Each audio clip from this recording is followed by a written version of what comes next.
How's it going, everybody? Bryan Alvarez here on Wrestling Observer Live. We are here every day, Monday through Friday, noon Pacific, 3 Eastern, Sundays, 3 Pacific, 6 Eastern. Lots to talk about on the show today, a weekend edition of the show. In the final segment, we're going to be joined by the Doctor of Lucha himself, talk everything going on south and I guess north of the border as well, if it relates to Lucha Libre. Got a lot of news today as well, including story of poor Charlotte, all of the injuries she's dealing with, ruptured breast implant, teeth knocked out in a match. It's a nightmare. We'll get into that here today. NXT on Wednesday night. We watched and reviewed the show last night on the Bryan and Vinny Show. If you'd like to talk about that, you're welcome to do so as well.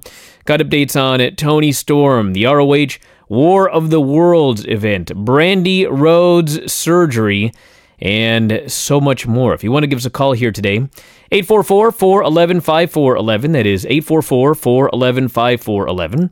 Text messages to 425-780-7566. I want to thank everybody for your patience this week. It was a very rough week in a lot of different ways. The Backlash show was absolutely wretched. It resulted in our website being smashed to bits. We had to move to a new server.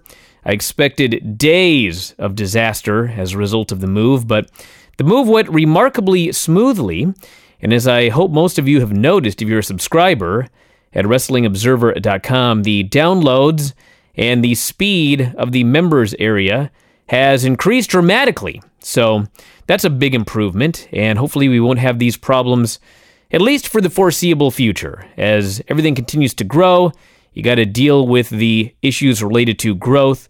We hit a wall on Sunday, but now we seem to be back to normal, and everything seems to be better than ever. If you're still having issues, anytime you have issues, go to WrestlingObserver.com, scroll down to the bottom, click on the Help Desk, and send in your problem, and we'll try to get it fixed as quickly as possible.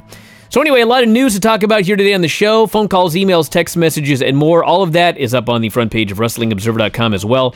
I'll throw the phone numbers and contact info after the break as well. Back in a moment, Wrestling Observer Live. Back in the show, Bryan Alvarez here, Wrestling Observer Live. Mike Sempervive, also of WrestlingObserver.com. Lots to get into here today. Dr. Lucha joining us in the final segment of the show. If you want to call us, 844-411-5411. We're live and it's toll-free, 844-411-5411. When you call, it'll ring and ring and ring. And if you hear the show, that means you're next. So just chill out. And when I say you're on the air, be ready to be on the air. So don't put your phone down. Don't fall asleep. Don't do whatever. Just be ready. And text messages, 425-780-7566. If you'd like to send a text message and then fall asleep or go to work, you're welcome to do so. You can listen later. But one quick thing here for the mailbag and for the text messages. If you do send a question, please listen to the show the next day to see if your question was answered. Don't send your question for 3 straight weeks every single day, even though we already answered it, but you didn't listen. Anyway, Ashley Flair, Charlotte Flair, flying home from the European tour after getting her teeth knocked out on her first night on tour on Thursday in Oberhausen, Germany. She was in a SmackDown women's title match with Carmella when the accident happened. She continued the match as it was laid out, with Charlotte winning via DQ, Carmella retaining the title. Charlotte interacted with fans after the match, said that she could not take a picture due to losing teeth. Man, if I lost my teeth in a match, take that picture before they put those teeth back. She'll be getting dental work done back home and is expected to return to the tour sometime after the weekend. She'd been working with a ruptured implant as well, but that isn't scheduled to be taken care of until after the European tour.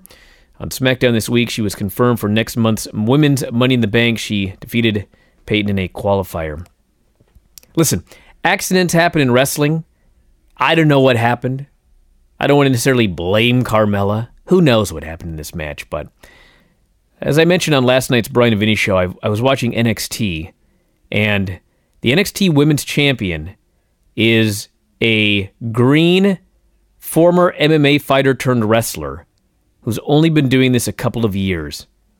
And she is so much better than both the Raw and SmackDown Women's Champions.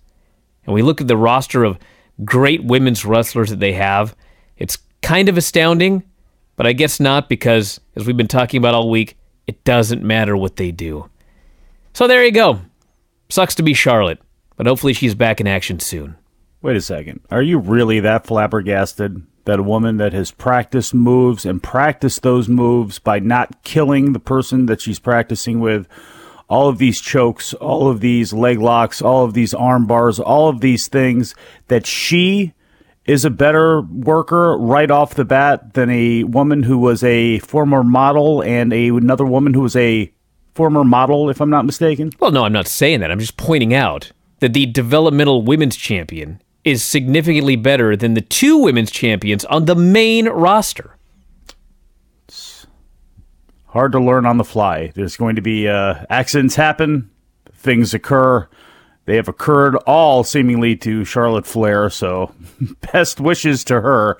And maybe it's never fortuitous timing to lose your teeth, but considering she was already working with injury and already working with bodily problems, let's go ahead and just seal this one up and get her better, and let's move on. Let's go to the phones. You're on the air. What's going on? Hi, this is Christopher from Connecticut. Yes, Christopher. Okay, so first of all, I had a suggestion for the new Filthy Tom segment. Yes. And I was going to say you should do a minus 5 stars segment. You do basically run down the list of the worst rated matches in Observer history. So you're trying to kill me. 5 stars to minus 4 stars. Yes. I'll think about it. At least he's honest. Well, you know what? I'll tell you this. I don't know what we're going to do.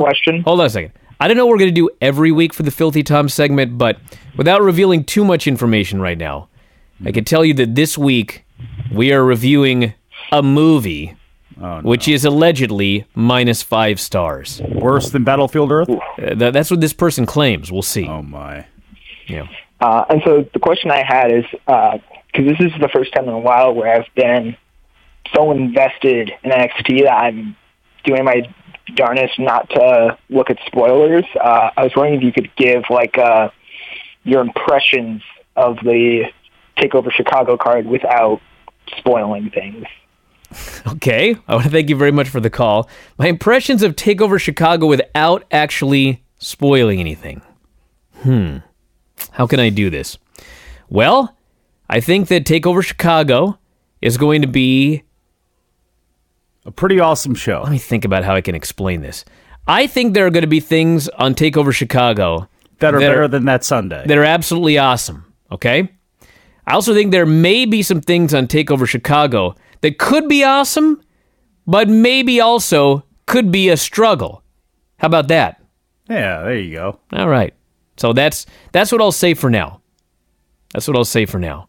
And when we have the full card... You're going to have to take the good, and you're going to have to take the bad, and you're going to have to take them both. And there you're going to have NXT. And I bet you, if history is any indication, the good is going to outweigh the bad, and we're going to be probably pretty satisfied by the time the night is over, but who knows? But hey, let me tell you this. What's up? This TakeOver Chicago event is running before the Money in the Bank pay-per-view, which right now has 2 Money in the Bank matches, and it's probably, unless they change plans, there will be 3. There will be men's, women's, and tag team, okay? With 3 Money in the Bank ladder matches. And listen, I don't want to get people upset, but I don't really have high hopes for the women's Money in the Bank ladder match. I saw one last year. It really wasn't very good. But with the men's Money in the Bank ladder match and the tag team Money in the Bank ladder match, I mean, I don't think this is going to be a show where the NXT show the night before is going to blow Money in the Bank out of the water. I think there's going to be some very good stuff on the Money in the Bank show, but we'll see. Things can always go wrong. To the phones, you're on the air. What's going on? Hey, guys. How are you? Very well. Very well. Good. Bryan, yesterday you said that Raw 18 or 19 years ago this week did an 8.1 rating, and they're doing a 1 point whatever, now.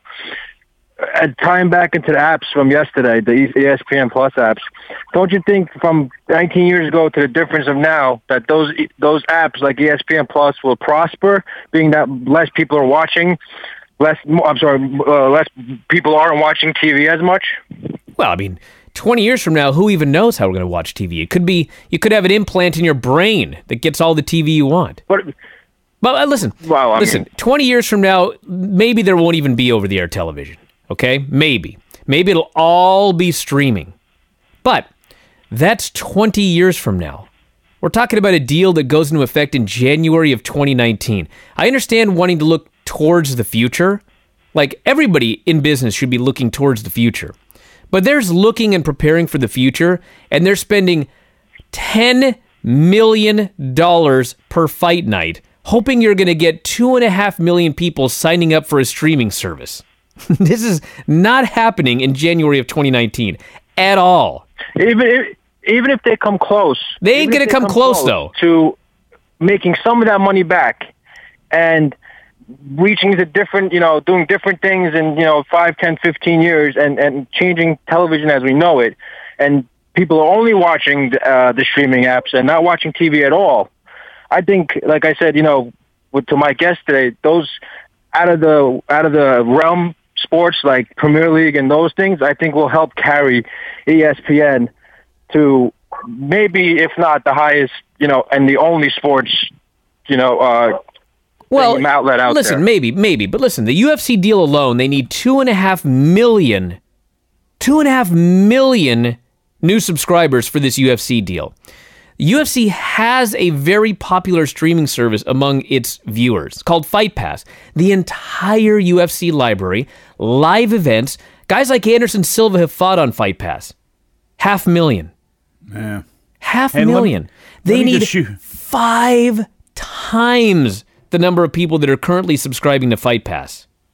Let me shoehorn this in about Premier League, just because he said, because it's MLS that's going to be on there.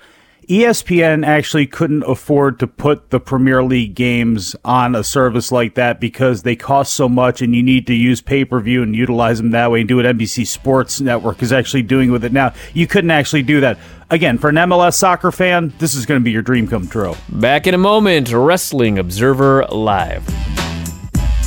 Back in the show, Bryan Alvarez here, Wrestling Observer Live. Mike Sempervive, also of WrestlingObserver.com. 844-411-5411. That is 844-411-5411. Toll free. Text messages, 425-780-7566. To the phones, you're on the air. What's up? Oh, hey, this is Paul in Barbersville. Yes, get in close to the phone, my friend. Oh, sorry about that. I hate to beat a dead horse, but this week I decided I need to take some time off from watching the WWE. Ain't the only one. Pretty much all of Raw except for some of the main event. I skipped all of SmackDown except for some of the main event. And it's not for the reason you might think. Here's the thing about Sunday's show. When I watched it, I thought, we had a great opening match. We had a very good title match between AJ and Nakamura with a stupid finish, and we had a Roman main event that everyone hated. Yes. And I thought, this is average. This is what a WWE show is in 2018. I had become so numb that I didn't realize I was watching an all-time bad show. And I've decided I know you did, but I decided I just need to take some time off. And further, going to this, as I was watching the main event on Raw, they had a commercial break. There was a commercial for a house show in Charleston, headlined by Roman Reigns and Jinder Mahal. I was thinking, well, that's no buys. They must just no longer care about the house shows. And then moments later, Jinder ran out, cost Roman the match. I realized this feud is going to be a thing, and just, no. I don't need to see that. I went to a house show in Everett that was Roman Reigns versus The Drifter. And, the thing with Roman Reigns, and, it kind of depends on the city and all of that, but, like in a lot of house show markets, in most of the time when they run a house show, he is actually cheered by the majority of the people there. It's not only a television phenomenon, but it's largely a TV phenomenon that he gets booed out of the building. Like, when you go to house shows, like, people do cheer Roman Reigns. And they are, I would say in probably 95% of the markets where they run a house show, the fans will cheer Roman and boo Jinder. But you turn those damn TV cameras on and it just switches away. Now, granted, would I want to see that match? Are you kidding me? Especially because they're putting in the main event on that show. That makes me furious. It should be a better main event than that. Well, you know how they look at those house shows. You're not going to for the main event. You're going to see WWE because it's Barnstorm in your town. Well, that is what they're barnstorming that town with that match. This person here says, would you say, with it looking like UFC is getting more money for their shows, this would be a perfect time to buy WWE stock? What is this, a financial podcast right now? Where's Mookie? I don't know. I don't own any WWE stock. I never have. I never will. Nope. I don't buy individual stocks. I should have in hindsight. Nah, don't buy the individual stocks, dude. Dude, well, here's the thing. I remember talking to and I told this story on the show, talking to a financial advisor at Merrill Lynch and talking about different things. And at the time, WWE stock price, I think, was like at 12 or 13. And we were watching this rise happen because it was before the last TV deal, and how ridiculous and how the speculation was and how laughable it kind of was, because WWE was influencing what was going out there and making people believe that they were going to get a lot sweeter deal than they did, to the point where they got this sweet deal and their stock price still took a tumble. But you look at where that stock price is at 10 and you look at where it's at now at 40, and it's like, I mean, that's ridiculous if, to think if you didn't buy a block of that, or if you could have bought a block of that then and seen into the future what you got. Well, sure, but that's incredible. That's any stock. Oh, sure. Like, there's a million stocks where you can go, God, if I would have only bought that when it was at Apple, 50 it would have cents been a good. share. Was Berkshire Hathaway ever $1 a share? Listen, everybody, I'm going to give you my financial advice right here. You ready for this? Let's go. Okay. Don't bother with individual stocks, everybody. You have two choices here. All right. You can either invest in an index fund, which mirrors the stock market, and just throw all your money in there and never sell. Just keep, whether the market is high or whether the market is low, just keep putting a little bit extra money in there every month. You get hold a on to it. On that? Hold on to it for 40 years and you're going to have a lot of money. 40 years. 20, 30, whatever. Like this daily trading, it's just you're going to have a heart attack and throw yourself off a ledge. Well, there is a middle ground between taking the long game and day trading, Or you can get a low-risk mutual fund, and at the end of the year, when you get your dividend payout, put it right back into that mutual fund. Hold on to that for 20, 30 years, and you're going to have a lot of money. But if you're sitting there trying to beat the market, you're not going to beat the market. It's like beating Vegas. Even like real-life financial managers that make God only knows how much money. A lot. Like, maybe 10, 12% of them can consistently beat the market. The vast majority of them, they either equal or they're doing a little bit worse than the market itself. So you may as well just get an index fund or a very low-risk mutual fund and reinvest the dividends. Hold it for a long time. Don't freak out when the market goes down. That's when you should put more money in, not when the market is up. And just chill out, and at the end of the day, you'll be fine. That's my common sense advice for all of you out there. Thank you. Yeah. Now, if you're 80, I don't know what to tell you. You don't have that 50 years. Although nowadays you might. Cocaine and strippers, even at 80. If you're worried at 80 about your future, just go all out. You've made it that far. You don't know how far you got. Just lose your damn mind. Let's go to the phones. You're on the air. Hey, Brian. Hey, Mike. It's John in Massachusetts, actually, today. Oh, man. Massachusetts. What are you doing there? Yes. My brother. Up here hanging with my brother. He's got a graduation. He's a minister. That sounds exciting. What's on your mind? Well, I didn't get to opine on the horrible nature of Backlash, and I feel bad. Can't believe it took you this long. Well, it took a while. I was traveling a couple days, and some other things came up. But boy, oh boy, man alive. I love how much the new revamped website moves so quickly. I mean, it's like instantaneously. When you go to click on one of the audio shows, it's like, bang, there it is. Thank you. Love that. Out of you can thank Backlash for that, everybody. Great. Everybody that loves all of the quick download speeds and everything now, you can thank Backlash for that. They had to kill us to get there. We did get something positive out of something so horribly negative. Yes. Thank goodness. All right, anything else?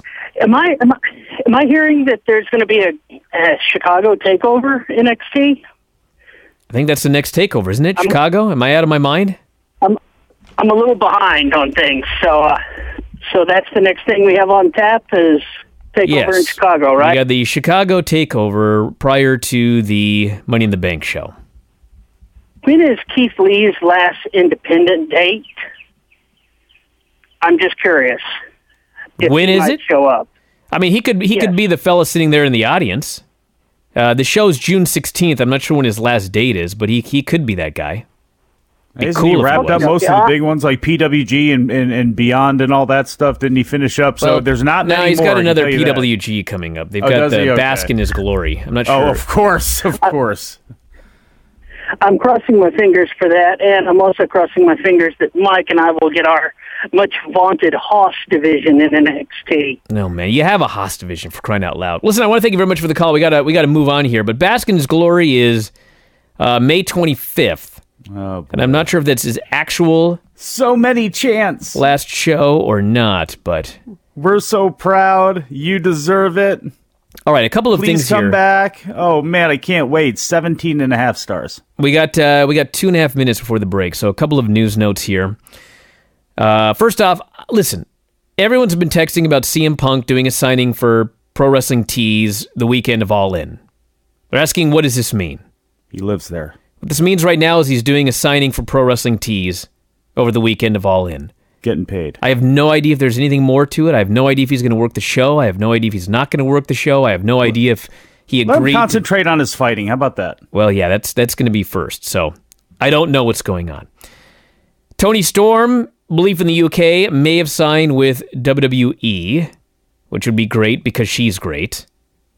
But we don't have confirmation of that yet because no one's allowed to say they've signed with WWE till WWE announces it or they show up in the front row of something. So that is the belief, but we don't know if that's the case.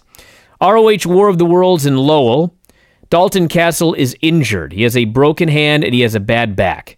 And so he was forced to pull out of the show. So they set up an angle during the Coast to Coast and Marseglia and Orion bout.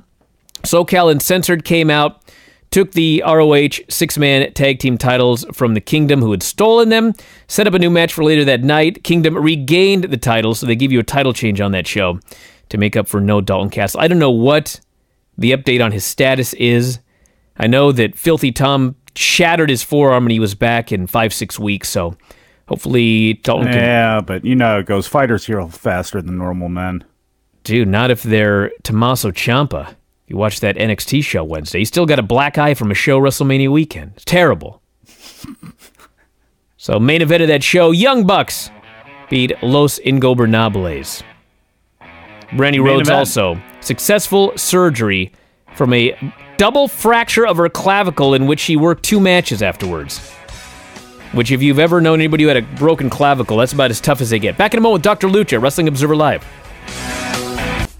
Back in the show, Bryan Alvarez here, Wrestling Observer Live. Mike Sempervive, also of WrestlingObserver.com, joined by the doctor of Lucha himself, Steve Sims, joining us here today.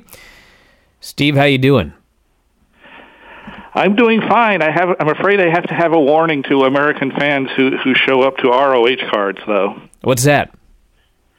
They're not going to see the Atlantis that has become most famous around the world as the emblem of Lucha Libre the last 30 years. Oh, no. No. He finally got old? He's been booked at well, I'm not so he has gotten old, yes, but I mean, he is just in really, really, really bad shape with one knee. He's virtually, a word that I've seen a lot of people use is pretty good is immobile, which for Lucha Libre style of wrestling means is that's not even if you show up in the ring and work a match, you're not working Lucha Libre style. Are you saying Porky's got better lateral movement right now than Atlantis? Yeah, I'm saying even I have better lateral movement than Atlantis. Now that's really saying something. Now, 55 years old and been around a long time here. His biggest claim to fame was never getting injured. But when it did, boy, did he try and cut, he wasn't used to it. He wasn't used to fighting him off. He came back too soon. Well, when you don't get injured, when you never get injured, just like you said, you get injured and, you don't know what to do. So, especially your recovery time at this age, too. And it's nothing, you can be in great shape at 55. It's still a bit different than being in great shape at 25. I mean, it's just how it goes. But, Steve, what does this mean for his mask, considering we have gone through this incredibly dance? Young people, you two young people wouldn't know anything like that, but we old folks know it is hard to recover. You know how much tendonitis sucks when you're 42? It's been 5 months now. Wait till you're 60. Well, Steve, what are we doing with Atlantis then? I mean, is he still trying to continue on? Because I know it doesn't mean as much as it would have meant a couple of years ago against a Guerrero or a Sombra or somebody like that. But I mean, isn't the only thing left the mask? Is he destined to go into the casket with the mask on? Or is he willing to finally move this thing, especially if this is truly, we're looking at a year or two and that's it for Atlantis? Well, two answers to that question. And one, first off, I will say that he works for CMLL and promoter Paco Alonso, and Paco will let him make that decision. If he never wants to lose his mask, Paco will let him make that decision. Paco would prefer to have a huge gate that would involve a mask match where it would be either likely that he would lose or one where he ends up, being part of a group where a mask is lost. But I mean, right now, if it were, looking at him today, he couldn't go. But Paco will let him make that decision, and he's given indications in interviews over the past 2 years that sort of idea has crossed his mind. My guess is he doesn't. My guess is he cashes it in. I want to see a match with Rush too being as big a gate as the Ultimo Guerrero match. I don't want to distract from Lucha. We'll go back to it here in just a second. But when I was contacting you the other day to see if you were available this week, you mentioned you were and rattled off a list of things you could talk about, and among them was Backlash. And we never talked to you about U.S. Pro Wrestling, but you do watch most of the shows on the network. And actually, I can tie this into Lucha. We've seen some bad AAA shows and matches. I mean, I've said this before. Like, I used to go down for Tito Carrion. He had a promotion outside of Portland. And I would go down there every single week, and we would work on those shows. And, like, there were some American matches. There were some Lucha matches. And, like, a good Lucha match is out of this world. A bad Lucha match is the absolute dirt worst of pro wrestling. How would Backlash rank on some of the bad Lucha shows you've seen? In the middle. I mean, the people were walking out of the main event because they didn't like the characters, but it wasn't the most disastrous wrestling in the world. I thought the women's match was the whole storyline of beating Asuka and then just immediately having Charlotte lose was the stupidest thing I've seen, as stupid a thing as I've seen in all of wrestling this year.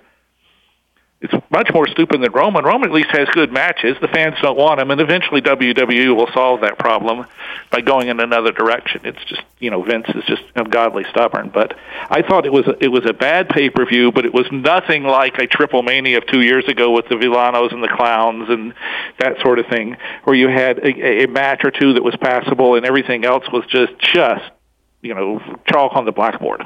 Well, go ahead. I just because we have so many people that say, well, Backlash wasn't that bad of a card, but it was like collectively everybody had just kind of had enough. And, sometimes it's not the worst thing in the world. It's some other straw that breaks the camel's back.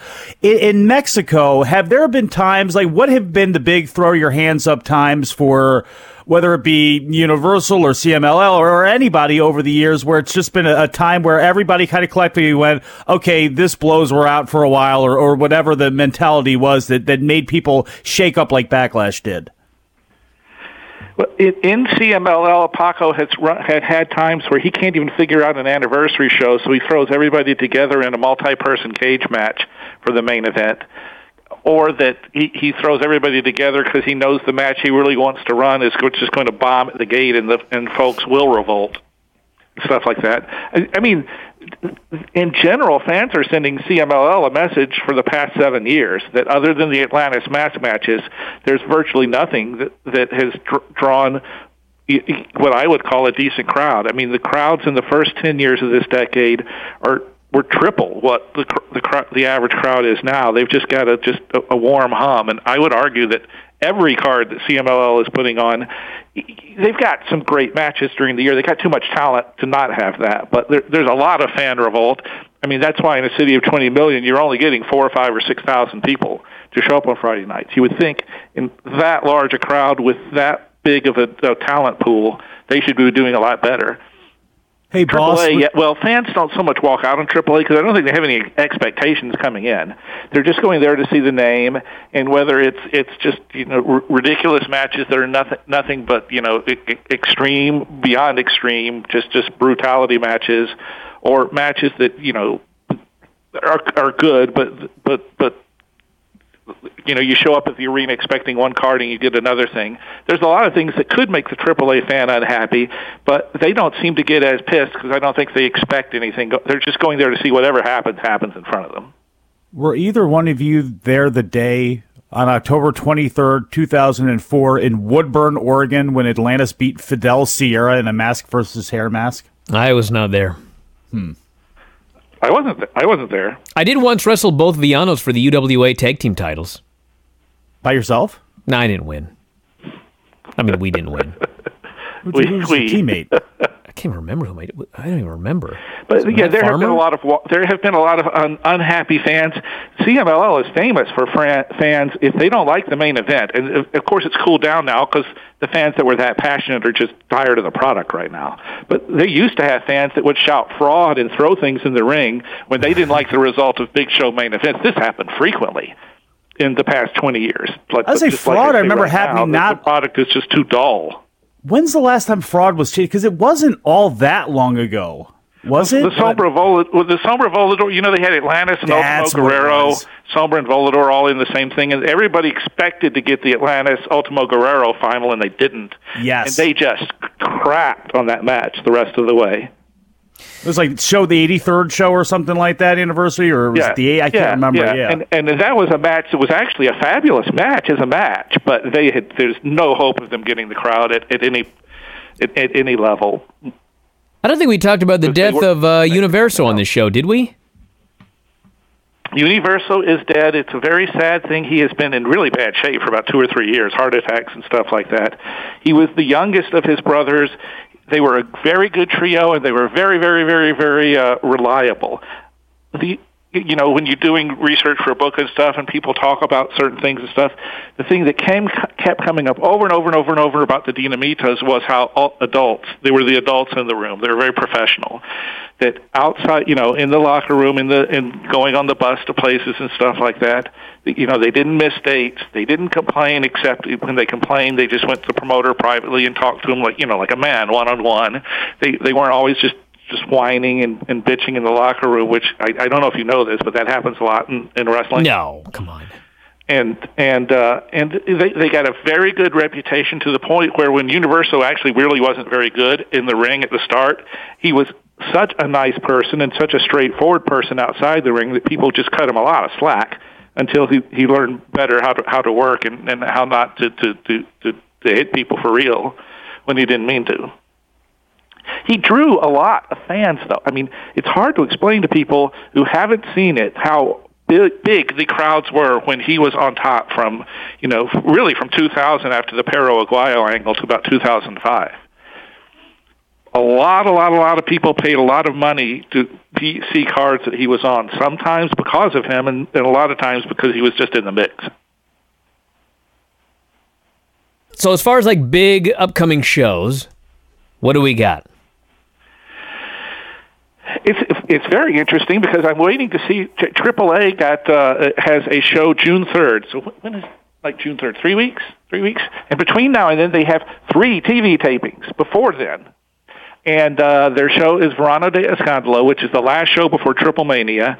They've had a change in bookers, and the most interesting thing I'm waiting to see is if the new booker, Conan, is going to honor the stipulation that had been announced that the main event of Triple Mania would be a 4-way match with 4 legends in there, not just slubs, with supposedly Hijo del Fantasma and Psycho Clown already in it. I'm very interested to see if that happens.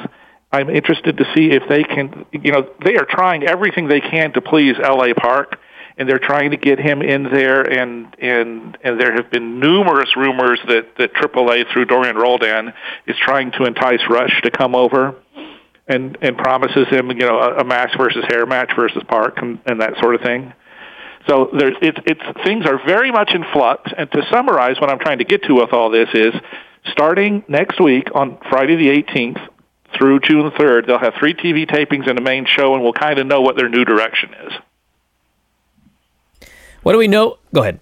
CMLL, it's the same. They got the anniversary show September 14th. They'll probably have something in between. I hope that's when they run Rush versus Cranio, Mask versus Match. I hope they don't save that for the anniversary show. I think it would be a disappointing anniversary show main event. It would be a decent match, but I just can't see it drawing any casual fans for reasons I went over in the newsletter this week.